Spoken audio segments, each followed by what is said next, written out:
Bonjour, je vais vous parler de l'imagerie de la valve tricuspide en ETO. D'abord, un rappel anatomique avec ici une vue anatomique chirurgicale auriculaire avec le septum interatrial, la valve aortique en haut, à gauche la valve mitrale, à droite la valve tricuspide avec les trois feuillets, septale au niveau de la valve mitrale, antérieure au niveau de la valve aortique et postérieure du côté opposé à la valve aortique. La dilatation de l'anneau tricuspide se produit au niveau de la paroi libre du ventricule droit, c'est-à-dire au niveau des feuillets antérieurs et postérieurs. Je vous propose 4 parties. En première partie, les incidences en ETO. En deuxième partie, la segmentation valvulaire tricuspide. En troisième partie, quelques exemples. Et enfin, en quatrième partie, un petit tuto pour vous montrer l'analyse de la valve tricuspide en routine. Alors d'abord, les incidences en ETO. Lorsqu'on arrive en ETO, on commence d'abord par la profondeur œsophagienne moyenne, c'est-à-dire aux alentours de 35 cm des arcades dentaires à 0 degré. Puis on va tourner le moteur pour visualiser la valve aortique, en général entre 40 et 70 degrés. Puis tourner encore le moteur pour visualiser la coupe bicavale. Et enfin, vers 130 à 160 degrés. Ensuite, on va insérer un petit peu plus, de façon un petit peu plus profonde la sonde d'ETO afin de visualiser la valve tricuspide de façon encore plus précise, notamment lorsqu'il y a un gap dans cette incidence, on sera très bien placé pour bien le visualiser. Je vous ai mis en haut à droite une coupe à 0 degré, donc la même, mais quelques centimètres plus haut au niveau œsophage moyen.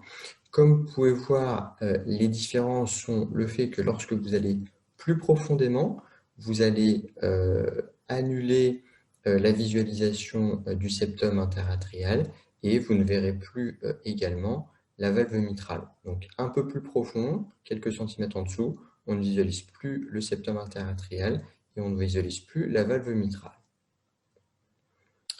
On utilise également en routine la modalité X-plan qui va vous permettre de visualiser deux plans orthogonaux, donc avec à droite un plan qui correspondra à l'image obtenue à gauche avec 90 degrés de différence. On va ensuite continuer à introduire la sonde plus en profondeur pour visualiser, pour avoir une image transgastrique. Et là, vous voyez très bien, donc en haut à gauche, l'image B qui correspond à une profondeur œsophage distale et la coupe C qui correspond à une vue transgastrique. Donc vous voyez bien que vous êtes beaucoup plus profond et que vous avez fait une antéflexion. Cette coupe transgastrique aux alentours de 20 à 40 degrés est particulièrement intéressante puisque c'est le seul plan de coupe en 2D qui va permettre de visualiser en ETO l'ensemble des trois feuillets valvulaires. On peut également tourner le moteur vers 120 degrés, ce qui nous permettra de visualiser deux segments valvulaires. Là encore, en transgastrique, on utilise fréquemment la modalité X-plan qui va permettre de visualiser sur l'image de droite deux segments valvulaires à partir d'un plan de coupe qu'on aura prédéfini sur l'image de gauche. Enfin, la modalité 3D est particulièrement intéressante en ETO puisqu'elle permet de bien visualiser les trois feuillets segmentaires avec toujours la vue anatomique chirurgicale auriculaire. Il est également possible de réaliser, comme en scanner, des reconstructions multiplanaires sans ou avec couleur. Je vous ai mis ici un exemple avec l'usage de la modalité X-plan. Donc à gauche, vous êtes vers 70 degrés et ici, vous avez un plan orthogonal, sans couleur ou avec couleur, qui met en évidence une fuite massive à prédominance centrale.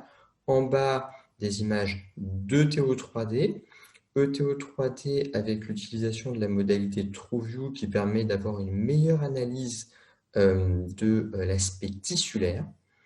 À droite, le 3D couleur et tout en bas à droite, l'utilisation du TrueView, mais cette fois en vue ventriculaire. L'analyse de la segmentation tricuspide. J'ai mis en bas à gauche une ETT 3D et en bas à droite une ETO 3D afin d'avoir des repères anatomiques qui sont toujours les mêmes. Le septum interatrial, la valve aortique en haut, la valve mitrale à gauche, la valve tricuspide à droite avec le feuillet septal au niveau du septum interatrial proche de la valve mitrale, le feuillet antérieur à côté de la valve aortique et le feuillet postérieur du côté opposé à la valve aortique. En ETO 2D à 0 degré, vous aurez toujours le feuillet septal à côté de la valve mitrale et du côté opposé, toujours le feuillet antérieur. En ETO 2D à 40 degrés, vous aurez toujours du côté opposé à la valve aortique le feuillet postérieur. Et au niveau de la valve aortique, on est au niveau de la région de la commissure antéroseptale, ce qui veut dire que vous pourrez avoir soit le feuillet antérieur, soit le feuillet septal. À 120 degrés, en coupe bicommissurale, ici c'est la veine cave supérieure et là la veine cave inférieure, donc le haut et le bas. En haut, ce sera toujours le feuillet antérieur et en bas, ce sera toujours le feuillet postérieur. La coupe transgastrique va permettre de visualiser les trois feuillets de la valve tricuspide. Comme je vous l'ai dit, c'est le seul moyen de visualiser en bidimensionnel l'ensemble des trois feuillets. Vous avez visualisé la valve septale proche du septum interatrial ou interventriculaire selon les plans de coupe, la valve antérieure proche de la valve aortique et le feuillet postérieur proche du diaphragme et du foie. Cette incidence étant réalisée, comme je vous l'ai dit tout à l'heure, entre 20 et 40 degrés. En ETO 3D, donc la vue anatomique chirurgicale auriculaire, toujours pareil, le septum interatrial, la valve aortique en haut, à gauche la valve mitrale et à droite la valve tricuspide avec le feuillet septal proche du septum et de la valve mitrale, le feuillet antérieur proche de la valve aortique et le feuillet postérieur du côté opposé. Un exemple ici où on a exactement les mêmes repères et les mêmes rapports anatomiques avec un défaut de coaptation centrale, une fuite tricuspide centrale et éventuellement des jeux de lumière pour bien visualiser cet orifice central. Le plan de coupe en œsophage moyen ou œsophage distal à 70 degrés est particulièrement intéressant car il doit permettre de rechercher et de visualiser un critère anatomique qui est le pilier qui va séparer les feuillets antérieurs et postérieurs. Lorsque vous allez visualiser ce pilier, vous allez pouvoir réaliser un X-plan. Donc, ce plan de coupe ici, aux alentours de 70 degrés en gris, correspond à, en bas ici, le feuillet postérieur, qui est donc du côté opposé à la valve aortique, et proche de la valve aortique, ce sera, comme je vous ai dit tout à l'heure, la commissure antéroseptale, donc soit le feuillet antérieur, soit le feuillet septal. On ne peut pas le dire de façon certaine. Lorsque vous allez couper ce plan de coupe de façon orthogonale, donc ce sera le plan jaune, vous serez aux alentours de 160 degrés, vous aurez ce plan jaune, vous aurez à ce niveau-là toujours le feuillet septal, et du côté opposé, soit le feuillet antérieur, soit le feuillet postérieur. Donc vous êtes vraiment au centre, mais difficile d'affirmer le fait que c'est un feuillet antérieur ou un feuillet postérieur. Et ça va être l'intérêt de balayer le plan de coupe à 70 degrés. Lorsque vous allez balayer et mettre un plan de coupe, qui sera le plan de coupe bleu, vers la valve aortique, lorsque vous allez vous rapprocher de la valve aortique, vous allez visualiser avec le plan bleu le feuillet antérieur, sachant que ce sera toujours le feuillet septal. Et inversement, lorsque vous allez balayer en vous éloignant de la valve aortique, vous aurez toujours le feuillet postérieur. Autrement dit, en X-plan, toujours le feuillet septal en haut et en bas, soit le feuillet antérieur lorsque vous allez vous rapprocher de la commissure antéroseptale, c'est-à-dire lorsque vous allez vous rapprocher de la valve aortique, ou soit le feuillet postérieur lorsque vous allez vous éloigner de la commissure antéroseptale, vous allez vous éloigner de la valve aortique. Un exemple en pratique avec ici, vous voyez un défaut de coaptation majeur, mais à prédominance centrale, une fuite qui est torrentielle, centrale. Lorsque vous allez balayer en vous rapprochant de la valve aortique, donc ça correspondra à ce plan jaune, vous voyez, vous avez un petit gap, donc vous allez avoir une fuite, mais qui sera bien moindre que celle que vous visualisez au niveau central.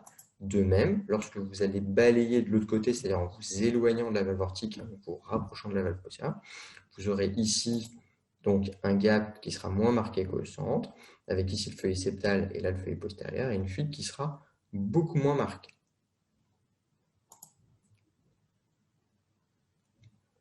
Je vous propose quelques exemples en ETO 3D. D'abord, toujours cette vue anatomique chirurgicale, et ici une fuite tricuspide fonctionnelle ou secondaire, avec un défaut de coaptation qui est au niveau de l'ensemble des bords libres des 3 feuillets, mais à prédominance centrale, qui est liée à une dilatation annulaire, alors même que les feuillets valvulaires tricuspides sont structurellement normaux. Un exemple d'insuffisance tricuspide en rapport avec une sonde de pacemaker, et vous voyez ici très bien la sonde de pacemaker qui va limiter, pour ne pas dire empêcher, le mouvement du feuillet septal, ce qui explique une fuite tricuspide sévère. Un exemple de prolapsus valvulaire secondaire à une rupture de cordage, prolapsus du feuillet postérieur. Une insuffisance tricuspide carcinoïde avec, vous voyez ici, un aspect typique de feuillets en baguette de tambour qui sont très rigides et une fuite qui en résulte qui est torrentielle. Comme vous le savez, les annuloplasties tricuspides sont des anneaux qui sont ouverts, c'est-à-dire qu'il y a un petit espace au niveau de la commissure antéroseptale qui a pour objectif de laisser passer le faisceau-lisse et de diminuer ainsi le risque de pacemaker post-opératoire. Vous avez ici un exemple d'annuloplastie tricuspide avec un anneau qui était trop petit, comme vous pouvez le visualiser, puisqu'il n'est attaché que sur une partie du feuillet antérieur, qu'il est partiellement détaché du feuillet postérieur et qu'il n'y a pas du tout d'anneau au niveau de la partie septale de l'anneau tricuspide. Il en résulte une fuite tricuspide massive. Et enfin, je vous propose un petit tuto qui a pour objectif de vous montrer un examen réalisé en routine sur un cas qui n'a pas été sélectionné chez une patiente qui a une sonde de pacemaker. Alors d'abord, on va commencer en œsophage moyen, donc vers 35 cm des arcades dentaires à 0 degré, donc un équivalent d'incidence apicale 4 cavités.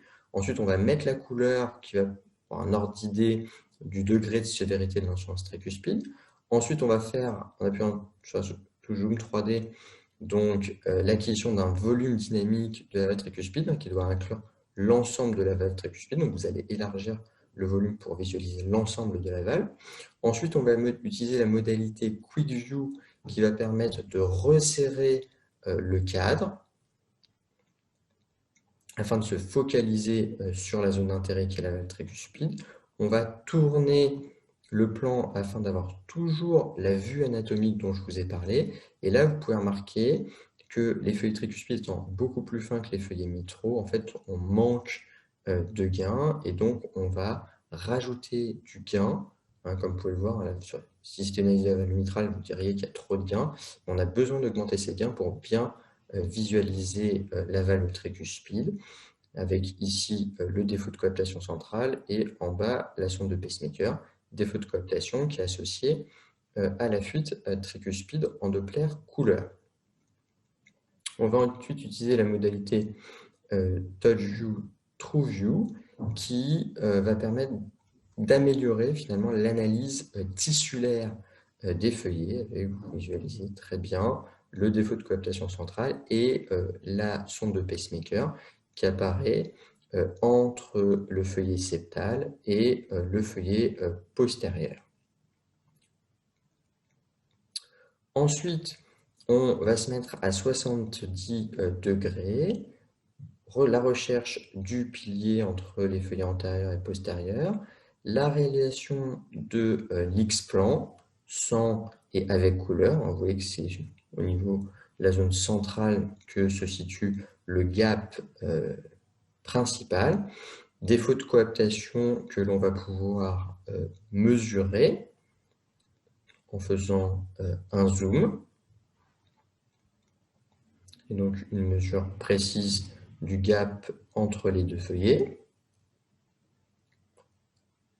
Ensuite, on va pouvoir balayer alternativement vers la zone antérieure, puis vers la zone postérieure, sans et avec couleur.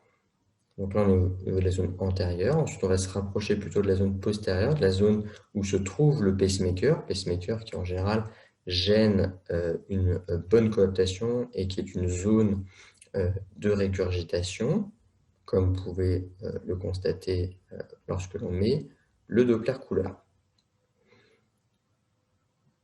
Donc là, on continue à balayer sur l'ensemble des feuillets valvulaires.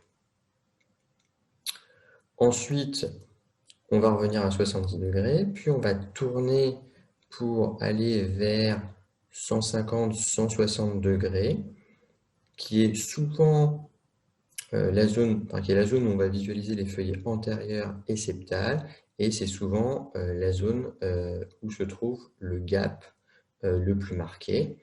Donc ici, on va pouvoir mesurer la vena contracta entre les deux feuillets où se situe la zone de régurgitation principale. C'est également, vers 160 degrés, une belle incidence pour réaliser un zoom 3D et l'acquisition d'un volume dynamique, avec toujours l'utilisation de la modalité Quick View afin finalement de limiter le volume et d'augmenter la résolution. Et là, vous voyez, donc c'est très très rapidement en live l'obtention d'une qualité d'imagerie satisfaisante. Ensuite, on va retourner vers 40 degrés pour enfoncer la sonde et se retrouver en transgastrique où on va pouvoir visualiser les trois feuillets, le feuillet antérieur, le feuillet septal, le feuillet postérieur. Et vous voyez bien que la sonde de pacemaker se situe bien entre les feuillets septal et postérieur. On va ensuite mettre le Doppler couleur qui va nous permettre de voir la fuite qui a prédominance centrale, mais également au niveau de la sonde de pacemaker. Donc voilà un examen réalisé en routine.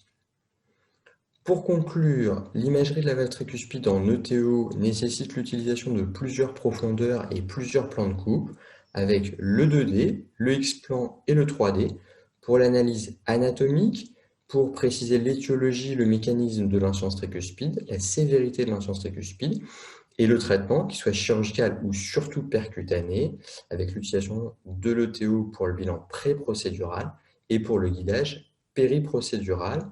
Je vous remercie.